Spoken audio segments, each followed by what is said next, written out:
السلام علیکم دوستو، آپ کو یاد ہوگا کہ جب سے عمران خان اقتدار سے اترے ہیں اس کے بعد سے 6-7 دفعہ لگاتار بھارتی جہاز اترے ہیں کراچی میں۔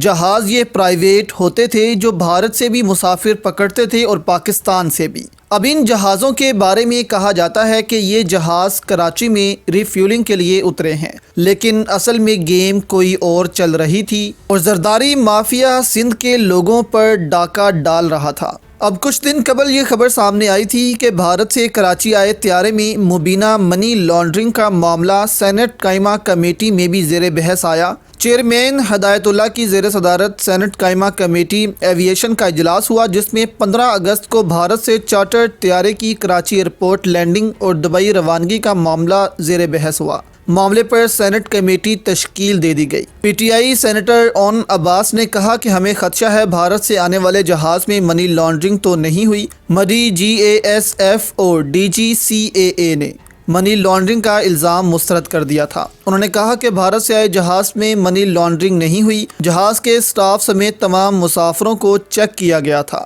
سینٹ اون عباس نے مزید کہا کہ مفتاح اسماعیل کے بہت سکینڈل آ چکے ہیں، وہ سٹہ بازی، ڈالر کی ہیرا پھیری میں ملوث ہیں۔ جی آئی ٹی بنائیں اور جہاز میں سوار ہونے والوں کو شامل تفتیش کیا جائے۔ مفتاح اسماعیل کی بیگم اور بھائی اس چارٹر طیارے میں گئے ہیں۔ تمام ممبرز چاہتے ہیں منی لانڈرنگ تحقیقات ہونی چاہیے اور یہ بھی واضح ہے کہ مفتاح اسماعیل بھی کراچی میں ہی رہتے ہیں۔ اب دوسری جانب اس پر شاہین صہبائی کہتے ہیں کہ لڑائی بڑھ گئی۔ مفتاح اسماعیل اور اسحاق ڈار کی سرد جنگ انتقام میں بدل گئی۔ سینٹ کمیٹی میں اے ایس ایف نے بتا دیا جو 15 سوٹ کیس جیٹ میں کراچی سے دبئی گئے تھے وہ اے ایس ایف نے سکین نہیں کیے، کسٹم والے پھنس گئے، وہ مفتاح اسماعیل کے نیچے تھے۔ کس ڈیل کا کمیشن تھا، کیسے کیا ہوا، کم از کم $2 کروڑ تو تھے۔ اب پول کھلنے والا ہے، یعنی آپ اندازہ لگائیں کہ $2 کروڑ تقریباً 4 ارب سے اوپر بنتے ہیں اور اس سے بھی زیادہ پیسہ ہو سکتا ہے، اور یہ ایک جہاز کی کہانی ہے۔ ایسے کتنے ہی جہاز پاکستان سے دبئی گئے ہوں گے۔ تو آپس کی لڑائی میں یہ بات اب کھل گئی ہے کہ پی ڈی ایم کی حکومت آتے ہی منی لانڈرنگ کی گئی۔ اب دیکھیں، یہاں کچھ سوالات پیدا ہوتے ہیں کہ کیا عمران خان کو صرف منی لانڈرنگ کرنے کے لیے ہٹایا گیا؟ دوسرا، کیا پاکستان اس وجہ سے بھی ایف اے ٹی ایف کی گرے لسٹ میں دوبارہ شامل ہو سکتا ہے؟ اب دیکھیں، معیشت بھی اچھی جا رہی تھی، عمران خان کے دور میں سب کچھ اوپر جا رہا تھا، لیکن صرف اس مافیا کو منی لانڈرنگ نہیں کرنے دی جا رہی تھی۔ آپ دیکھیں کہ حکومت کے بنا منی لانڈرنگ کرنا ممکن نہیں۔ زرداری کے جہاز میں اب صرف زرداری کا پیسہ نہیں تھا۔ دبئی میں آپ کہہ لیں کہ ہمارے سابق آرمی چیف قمر باجوہ کی بھی بہت سی جائیدادیں ہیں، مفتاح اسماعیل کی بھی ہیں۔ عمران خان جب تک وفاق میں تھے کوئی بھی جہاز سکین ہوئے بنا نہیں جا سکتا تھا، اور آپ کہہ لیں کہ مفتاح اسماعیل کو قمر باجوہ نے ہی فائنانس منسٹر لگوایا تھا کہہ کر، اور اب آپ دیکھیں کہ یہ جہاز پی ڈی ایم کی حکومت کے آتے ہی پاکستان آنا شروع ہو گئے اور پھر دبئی جانا شروع ہو گئے۔ اور جب قمر باجوہ یہ کہتے تھے کہ میں کرپشن کو برا نہیں سمجھتا تھا، تو ایک طرح سے پھر وہ خود بھی کرپٹ تھے۔ تو کیا عمران خان کو ہٹاتے ساتھ ہی اس چوری کے پیسے کو سب سے پہلے دبئی شفٹ کیا گیا؟ اب یہاں سوال یہ پیدا ہوتا ہے کہ کیا پاکستان سے تو یہ جہاز نکل گیا، تو کیا اس کو دبئی میں بھی نہیں روکا گیا؟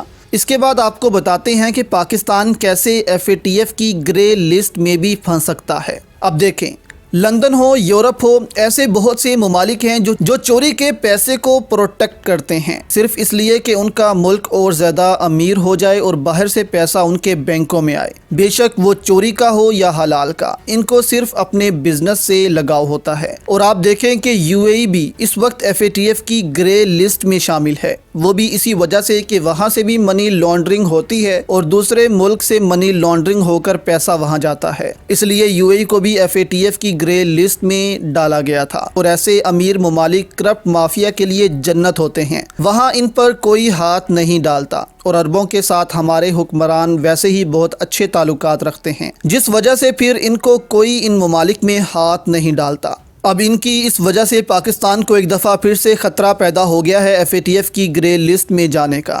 دیکھیں، FATF نے 4 سال پہلے پاکستان کو FATF کی گرے لسٹ میں شامل کیا تھا، اسی لیے ڈالا گیا تھا کہ پاکستان سے بہت زیادہ منی لانڈرنگ ہوتی تھی۔ اب اس پر عمران خان کی ٹیم نے سخت محنت کی اور پاکستان اس گرے لسٹ سے باہر نکلا، اور اب دوبارہ سے ان حکمرانوں کی وجہ سے پاکستان کو گرے لسٹ میں جانے کا خطرہ پیدا ہو گیا ہے۔ تو اس طرح کہ اگر یہ ثابت ہو گیا کہ اس جہاز سے پیسہ منی لانڈر ہوا ہے تو اس پر FATF کی کمیٹی بھی بیٹھ سکتی ہے، جو پھر پاکستان سے سوال کرے گی اس معاملے میں اور انویسٹیگیشن شروع کرے گی۔ تو 4 سال بعد جو پاکستان گرے لسٹ سے باہر آیا ہے، ایک دفعہ پھر سے ان حکمرانوں کی وجہ سے مشکل میں پھنس گیا ہے، اور آپ اندازہ لگائیں کہ ان 4 سالوں میں پاکستان کو 30 سے 35 ارب ڈالرز کا نقصان ہوا ہے، صرف اور صرف اس گرے لسٹ میں رہنے کی وجہ سے۔